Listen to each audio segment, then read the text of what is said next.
গণহত্যার দায় স্বীকার করে আওয়ামী লীগকে জনগণের কাছে নিঃশর্তভাবে ক্ষমা চাইতে বললেন বিএনপি স্থায়ী কমিটির সদস্য ডাক্তার AZM জাহিদ। তিনি বলেন, সরকার বা আদালত নয়, আওয়ামী লীগ নিষিদ্ধের সিদ্ধান্ত নেবে জনগণ। এদিকে আইন উপদেষ্টা ডক্টর আসিফ নজরুল বলেছেন, আওয়ামী লীগের কার্যক্রমে নিষেধাজ্ঞা দ্রুত প্রত্যাহারে কোনো সম্ভাবনা নেই। আওয়ামী লীগের কার্যক্রমে চলমান নিষেধাজ্ঞা উঠে গেলেও তা নিয়ে ভীত নয় বিএনপি। কেননা আওয়ামী লীগ নিষিদ্ধ হবে কিনা সে সিদ্ধান্ত নেবে জনগণ। সকালে জাতীয় প্রেস ক্লাবে আন্তর্জাতিক প্রবীণ দিবসের আলোচনা সভা শেষে সাংবাদিকদের এসব কথা বলেন বিএনপির স্থায়ী কমিটির সদস্য ডাক্তার AZM জাহিদ হোসেন। নিষিদ্ধের বিষয়টা কাকে গ্রহণ করবে বা করবে না, এটা জনগণের বিষয়। এটা কোনো অবস্থাতেই আইন আদালত অথবা সরকারি সিদ্ধান্তে যে করার যে প্রক্রিয়া, এটার সাথে বিএনপি কিন্তু সবসময় দ্বিমত পোষণ করেছে। বিএনপি বলেছিল জনগণ সিদ্ধান্ত নেবে কারা অন্যায় অত্যাচার করেছে। তবে বিএনপি সবসময় একটা কথা আমরা বলছি, সেটা হচ্ছে দোজ হু আর এই গণহত্যাকারী এবং এটার যারা আদেশ দিয়েছে তাদেরকে আইনের আওতায় এনে যথাযথ বিচার করা। খুব শিগগিরই আওয়ামী লীগের কার্যক্রম সচল হবার কোনো সম্ভাবনা নেই বলে জানালেন আইন উপদেষ্টা আসিফ নজরুল। বরিশালে শঙ্কর মঠ পূজা মণ্ডপ পরিদর্শন শেষে তিনি আরও বলেন, আন্তর্জাতিক আদালতে সংগঠন হিসেবে আওয়ামী লীগের বিচারের পদক্ষেপও প্রক্রিয়াধীন। বাস্তবিক অর্থে আওয়ামী লীগের কার্যক্রম নিষিদ্ধটা উইথড্র হবে এই ধরনের কোনো সম্ভাবনা আমি দেখতে পাচ্ছি না, আমি অন্তত দেখতে পাচ্ছি না। বরং আমি যেটুক জানি যে আমাদের আন্তর্জাতিক অপরাধ আদালতে যে প্রসিকিউশন টিম আছে, সেই টিমের পক্ষ থেকে সংগঠন হিসাবে আওয়ামী লীগের বিচার চাওয়ার একটা পদক্ষেপ বরং নেওয়া হচ্ছে। দেশকে অস্থিতিশীল করতে পাহাড়কে যারা অশান্ত করবে তাদের বিরুদ্ধেও ব্যবস্থা নেওয়া হবে বলেও জানান আইন উপদেষ্টা। Rifat Alam, independent News, Dhaka. নতুন শিক্ষাক্রম চালুর প্রস্তুতি শুরু করেছে জাতীয় শিক্ষাক্রম ও পাঠ্যপুস্তক বোর্ড NCTB। চলতি মাসেই শিক্ষক, শিক্ষার্থী, অভিভাবক, রাজনীতিবিদ সহ সব স্তরের মানুষের মতামত নেওয়া হবে। সেই অনুযায়ী শিক্ষাক্রমের রূপরেখা ঠিক করা হবে। শিক্ষা গবেষকরা বলছেন, উন্নত দেশের শিক্ষাক্রম অনুসরণ করলে সুফল মিলবে না।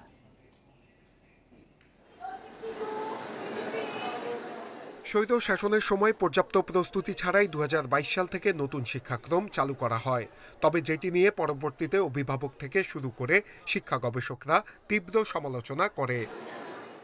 গত বছরের 5 আগস্ট ছাত্র জনতার গণঅভ্যুত্থানের মুখে স্বৈরাচার শেখ হাসিনা সরকারের পতনের পর 13 বছর আগে শিক্ষাক্রম অনুযায়ী বই ছাপানো হয়। সেই সঙ্গে 2027 সাল থেকে আবারও নতুন শিক্ষাক্রম চালুর সিদ্ধান্ত নেয় অন্তর্বর্তীকালীন সরকার।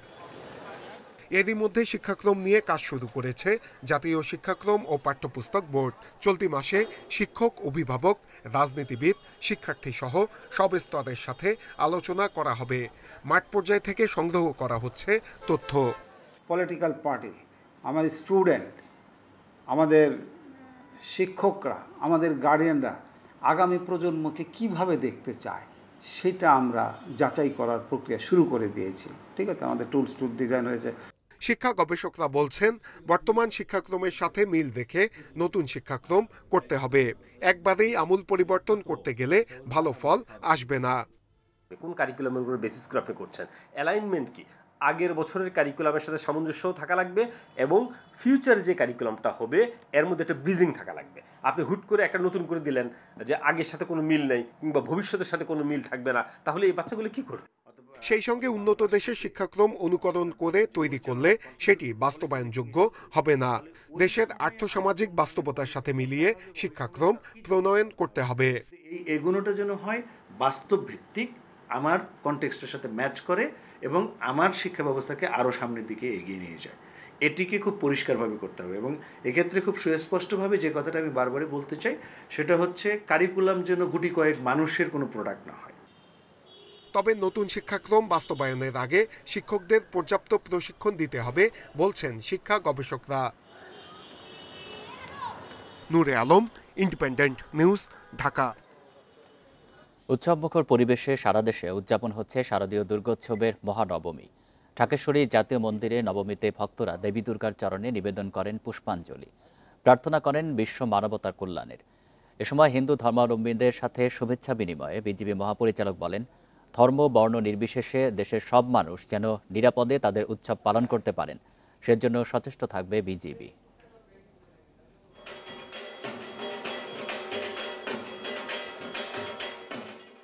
উলুধ্বনি, কাসর ঘণ্টা, ঢাকের বাদ্যে মুখরিত পূজা মণ্ডপ, উৎসবের আমেজ ভক্তদের হৃদয়ে।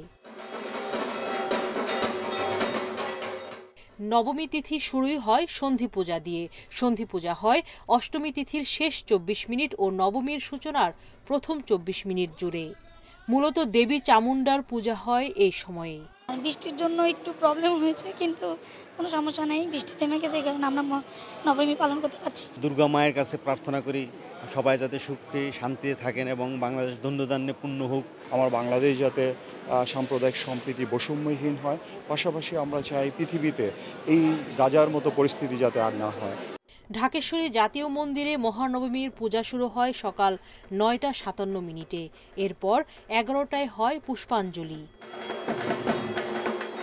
নবমীতে দেবীর চরণে নিবেদন করা হয় 108টি পদ্মফুল।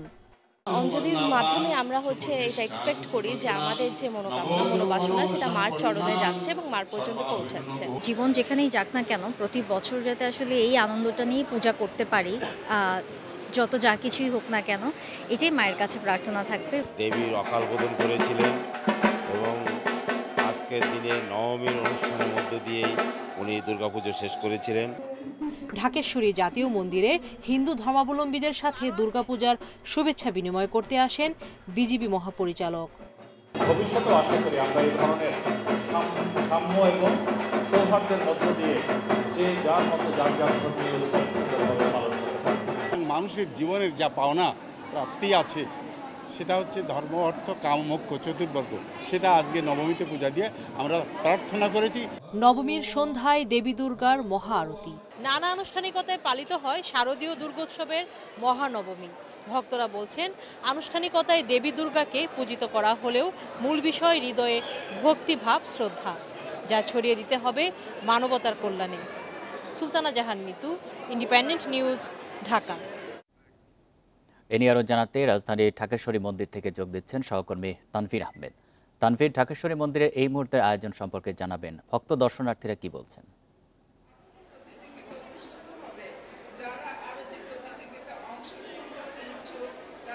আমি এখন রয়েছি রাজধানীর ঢাকেশ্বরী জাতীয় মন্দিরে এবং এই ঢাকেশ্বরী মন্দিরে কিন্তু বাংলাদেশের সবচেয়ে বড় দুর্গাপূজার যে উৎসব, সেই উৎসবটি আয়োজিত হয়। আপনারা দেখতে পাচ্ছেন আমার পেছনে কিন্তু শত শত মানুষ সারিবদ্ধভাবে লাইনে দাঁড়িয়ে তারা দেবী দুর্গার সামনে দিয়ে এগিয়ে যাচ্ছে এবং তারা পাশাপাশি তাদের মা দুর্গাকে দেখার জন্য তারা কিন্তু রাজধানীর বিভিন্ন স্থানের পাশাপাশি পুরো বাংলাদেশের বিভিন্ন জায়গা থেকে তারা এখানে ছুটে এসেছেন। আজ দুপুর থেকে আমি এখানে রয়েছি এবং আমি যতটুকু দেখতে পেয়েছি যে এখানে কিন্তু দুপুর থেকেই হাজার হাজার মানুষের উপচে পড়া ভিড় আমি লক্ষ্য করেছি। আরেকটি বিষয় যেটি বলতে চাই, খুব সুষ্ঠু এবং সুন্দরভাবে কিন্তু এই পূজার আয়োজন করা হয়েছে। আমরা দেখতে পেয়েছি যে নারী এবং পুরুষের জন্য আলাদা লাইনের ব্যবস্থা করা হয়েছে। তারা আলাদাভাবে তারা এখানে প্রবেশ করছে এবং তারা প্রবেশের পর তারা দেবী দুর্গার সামনে এসে তারা অনেকে ছবি তুলছে। কেউ কেউ তাদের যে মনের বাসনা, সেই মনের বাসনা পূর্ণের জন্য তারা প্রার্থনা করছে। কেউ কেউ পুরোহিতের সঙ্গে কথা বলছে, পূজা করছে। পাশেই আরও একটি মণ্ডপ রয়েছে, সেখানে গিয়ে তারা ঘণ্টা বাজিয়ে এবং পাশাপাশি তারা আগরবাতি জ্বালিয়ে এবং ধনুচির মাধ্যমে তারা বিভিন্নভাবে আসলে তারা প্রার্থনা করছে। এবং আজ মহানবমী এবং এই নবমীর একটি বিশেষ দিক রয়েছে, সেটি হচ্ছে তারা বিশ্বাস করে যে এই নবমীর সময় তারা মহাসুর অর্থাৎ অসুরকে মা দুর্গা দমন করার জন্য আগমন করেছিলেন এবং অসুরকে দমন করার মাধ্যমে মা দুর্গা বিশ্বজুড়ে একটি যে শান্তি এবং সম্প্রীতি, সেই শান্তি এবং সম্প্রীতি কিন্তু ফিরিয়ে আনেন। আজ রাত পোহালেই আগামীকাল মহাদশমী এবং এই দশমীর পরেই দুর্গাপূজার ইতি টানা হবে এবং দশমীতে মা দুর্গাকে বিসর্জন দিয়ে কিন্তু এবছরের যে পূজার যে পর্ব, সেই পর্বটি শেষ হতে চলেছে। আপনারা দেখতে পাচ্ছেন যে প্রচুর মানুষ এখানে জনসমাগম। এবং আরেকটি বিষয় যেটি আমি বলতে চাই, আজ রাত 9টায় আরতি পূজা হবে এবং আরতি পূজার মাধ্যমে আজ এই পূজার যে পর্বগুলো, আজকের যে পর্ব সেই পর্ব শেষ করা হবে এবং আইন শৃঙ্খলা বাহিনীর যে পরিস্থিতি সব মিলিয়ে আমি বলবো যে খুব সুষ্ঠু এবং শান্তিপূর্ণভাবে দুর্গাপূজা হচ্ছে এবার। ঢাকেশ্বরী মন্দির থেকে জানাচ্ছেন সহকর্মী তানভীর আহমেদ। প্রধান উপদেষ্টার নেতৃত্বে ফেব্রুয়ারিতে নির্বাচন অনুষ্ঠিত হবে বলে জানিয়েছেন অ্যাটর্নি জেনারেল মোহাম্মদ আসাদুজ্জামান। বলেন, যত বাধাই আসুক জনগণ তা প্রতিহত করবে। দুপুরে ঝিনাইদহ ডায়াবেটিক সমিতি আয়োজিত মত বিনিময় সভায় এসব কথা বলেন তিনি। অ্যাটর্নি জেনারেল বলেন, যারা দেশের মানুষকে জিম্মি করে রেখেছিল তারাই আগামী নির্বাচন বানচালের ষড়যন্ত্র করছে। তিনি বলেন, সাংবিধানিকভাবে সরকার পরিবর্তনের সব পথ যখন রুদ্ধ হয়ে গিয়েছিল তখন জুলাই বিপ্লবের শহীদরা তাদের জীবন দিয়ে শেখ হাসিনাকে দেশ ছেড়ে পালিয়ে যেতে বাধ্য করেছে। ছাত্র জনতার এই বিজয় দেশে গণতান্ত্রিক উত্তরণের পথ উন্মুক্ত করেছে বলেও মনে করেন তিনি।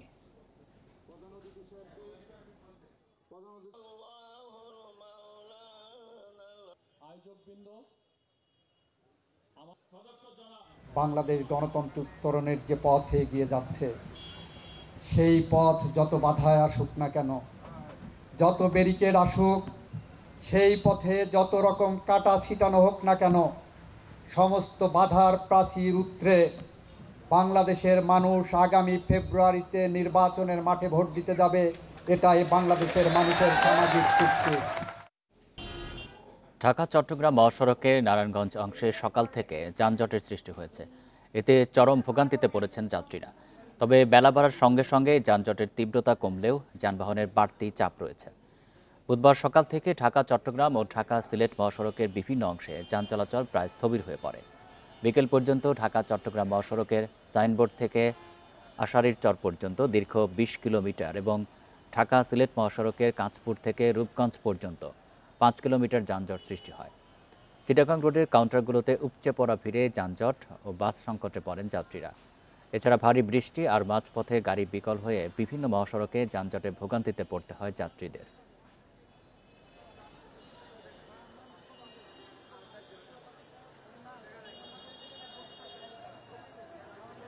ঢাকা থেকে কুমিল্লা যাচ্ছি, যাওয়ার পথে আমার মেঘনা পার হইতে আমার 5.5 থেকে 6 ঘন্টা আমার সময় লাগছে। জামের কারণে এই জায়গায় দাঁড়িয়ে রয়েছি, যাইতে পারতেছি না, এত জাম, প্রচন্ড জাম আর কি। আজকে আসলে সকাল থেকে অনেক জাম জোটা ছিল, এদিক দিয়ে আমরা যাইতে দিতে পারি নাই। আর সকাল থেকে তীব্র জাম জোটার কারণে আমরা চিটাগং পর্যন্ত দিয়ে যাবো ওই সিস্টেমটাও ছিল না। ৮ দফা দাবি পূরণে প্রশাসনের আশ্বাস ও দুর্গাপূজার কারণে খাগড়াছড়িতে ৫ অক্টোবর পর্যন্ত অবরোধ স্থগিত করেছে যুগ্ম ছাত্র জনতা। মঙ্গলবার রাতে এক সংবাদ বিজ্ঞপ্তিতে এই তথ্য জানানো হয়। ৪ দিন পর অবরোধ স্থগিত হয়। সকালে খাগড়াছড়ি থেকে ঢাকা, চট্টগ্রাম, রাঙ্গামাটি সহ সব সড়কে যান চলাচল শুরু হয়েছে। তবে জেলা সদর ও গুইমারায় ১৪৪ ধারা বহাল রয়েছে। তা সত্ত্বেও দোকানপাট খোলা থাকবে বলে জানিয়েছে প্রশাসন। গত মঙ্গলবার এক স্কুল ছাত্রীকে ধর্ষণের অভিযোগে উত্তাল হয়ে ওঠে খাগড়াছড়ি।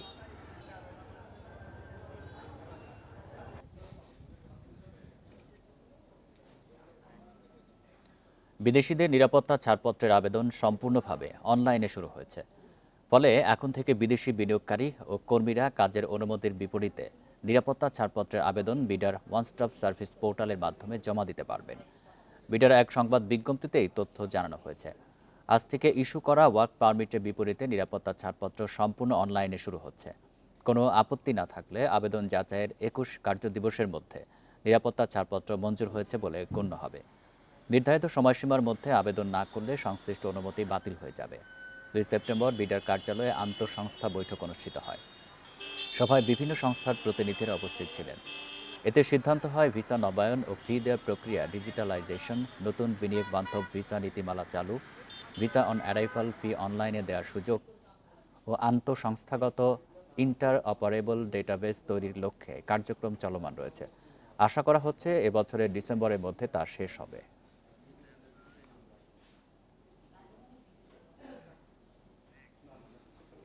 রাজধানীতে ৬ ঘন্টায় ১৩২ মিলিমিটার বৃষ্টিপাতে ভোরে তলিয়ে যায় অনেক এলাকা।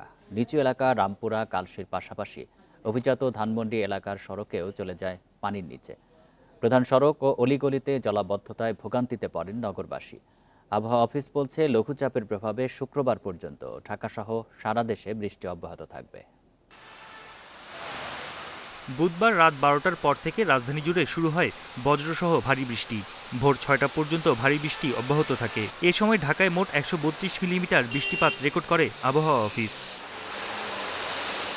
বৃষ্টিপাতের প্রভাবে রাজধানীর ধানমন্ডি, মিরপুর, বনানী, মতিঝিল, মোহাম্মদপুর, মগবাজার, পুরান ঢাকা সহ অনেক এলাকায় দেখা দেয় জলাবদ্ধতা। ছুটির দিনেও নানা কাজে বাসা থেকে বের হয়ে ভোগান্তিতে পড়তে হয় নগরবাসীকে। অনেক সমস্যা ভাই, মানুষের ভোগান্তি। এই যে রাস্তায় পানি ধরে ভাই, এই রাস্তায় পানি আটন যায় না, ময়লা পানি। এরকম পানি আর জীবনে দেখি নাই আমি, ঢাকা শহর আজকেই দেখলাম। যদি আধা ঘন্টা 1 ঘন্টা বৃষ্টি হয় তখনই এখানে পানি হয়ে যায়। এই 27 নম্বরে কোনো গাড়ি ঘোড়া চলতে পারে না, বা স্কুল খোলা থাকলে কোনো বাচ্চা স্কুল আসতে পারে না। বুধবার সকাল ৬টা পর্যন্ত ২৪ ঘন্টায় ঢাকায় ২০৬ মিলিমিটার বৃষ্টি হয়েছে। শুক্রবার পর্যন্ত বৃষ্টি অব্যাহত থাকবে, রয়েছে ভারী বৃষ্টির শঙ্কা, বলছে আবহাওয়া অফিস। আগামী 3 দিন পর্যন্ত এইরকম বজ্র মেঘ এবং অন্যান্য মেঘমালা তৈরি বাংলাদেশের অভ্যন্তরে অব্যাহত থাকবে এবং আগামী ৭২ ঘন্টার সারা বাংলাদেশের কোথাও কোথাও ভারী থেকে অতি ভারী বর্ষণ হতে পারে। বঙ্গোপসাগরে সুস্পষ্ট লঘুচাপের প্রভাবে বৃষ্টি হচ্ছে জানিয়ে আবহাওয়াবিদরা বলছেন, বৃহস্পতিবারে এটি নিম্নচাপে রূপ নিতে পারে। দেশের সব সমুদ্র বন্দরে ৩ নম্বর ও নদী বন্দরগুলোতে ১ নম্বর সতর্ক সংকেত দেখাতে বলা হয়েছে। এর অভ্যন্তরীণ নদী বন্দর সমূহকে ১ নম্বর সতর্কতার সংকেত দেখিয়ে যেতে বলা হয়েছে এবং সকল মাছ ধরা নৌকা ও ট্রলার সমূহকে পরবর্তী নির্দেশ না দেওয়া পর্যন্ত উপকূলের কাছাকাছি এসে সাবধানে চলাচল করতে বলা হয়েছে এবং গভীর সাগরে বিচরণ করতে নিষেধ করা হয়েছে। সমুদ্রের লঘুচাপটি নিম্নচাপে পরিণত হলেও ঘূর্ণিঝড়ে রূপ নেওয়ার শঙ্কা নেই। ভারত উপকূল দিয়ে এটি স্থলভাগ অতিক্রম করতে পারে। Bon Ibne Kamal, Independent News, Dhaka. BCB নির্বাচনে সরকারের হস্তক্ষেপের অভিযোগে প্রার্থিতা প্রত্যাহার করে নিলেন তামিম ইকবাল। বলেছেন, পাতানো নির্বাচনের অংশ হতে চান না। তামিমের প্যানেলে প্রায় সবাই সরে দাঁড়িয়েছেন নির্বাচন থেকে। এমন ঘটনায় আমেজ হারাতে যাচ্ছে বিসিবির আসন্ন নির্বাচন।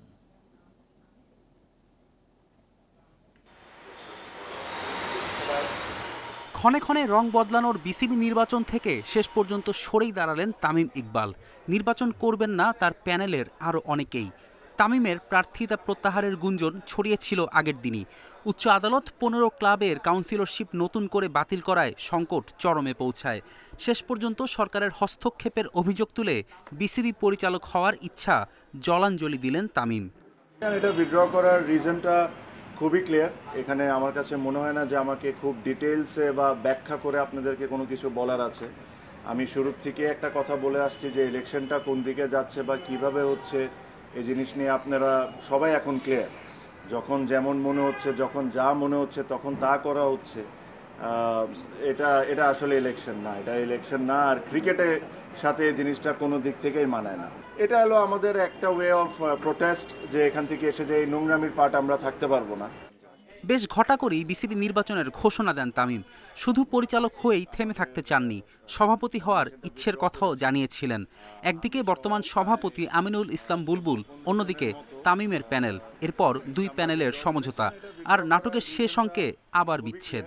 এখানে আরো অনেকেই আজকে উইথড্র করতেন, তাদেরকে বিভিন্নভাবে বিভিন্ন ওয়েতে বোঝানো হয়েছে বা চাপ সৃষ্টি করা হয়েছে, তাদেরকে করে সামাও থামানো হয়েছে। বাট আজকে ক্রিকেট 100% হেরে গেছে, এটা নিয়ে কোনো সন্দেহ নাই। আপনারা বলেন বড় গলায় যে বাংলাদেশে ফিক্সিং বন্ধ করা লাগবে, আগে ইলেকশনের ফিক্সিং বন্ধ করেন, পরে ক্রিকেটের ফিক্সিং বন্ধ করার চিন্তাটা করি। এই ইলেকশন বাংলাদেশ ক্রিকেট বোর্ডের জন্য একটা কালো দাগ হয়ে গেল। আর এই ইলেকশনের পার্টের সাথে যারা আছে এরা আই এম শিওর তারাও বুঝতে পারেন যে ইলেকশনটা কোনো দিক থেকেই এটা একটা ইলেকশন ছিল না। বিসিবিতে এবার নির্বাচন সবচেয়ে জমজমাট হওয়ার কথা ছিল, কিন্তু শেষ পর্যন্ত সেটা হয়ে দাঁড়াচ্ছে সবচেয়ে বিব্রতকর। নির্বাচনের নিয়ম মেনে আসবে নতুন পরিচালনা পরিষদ, থেকে যাবে অনেক প্রশ্ন। ফেরদৌস ইসলাম, ইন্ডিপেন্ডেন্ট নিউজ। এই ছিল সংবাদ সন্ধ্যায়। ইন্ডিপেন্ডেন্ট টেলিভিশনের সব খবরের আরো বিস্তারিত জানতে চোখ রাখুন ফেসবুক, ইউটিউব এবং এক্সে। ধন্যবাদ সবাইকে।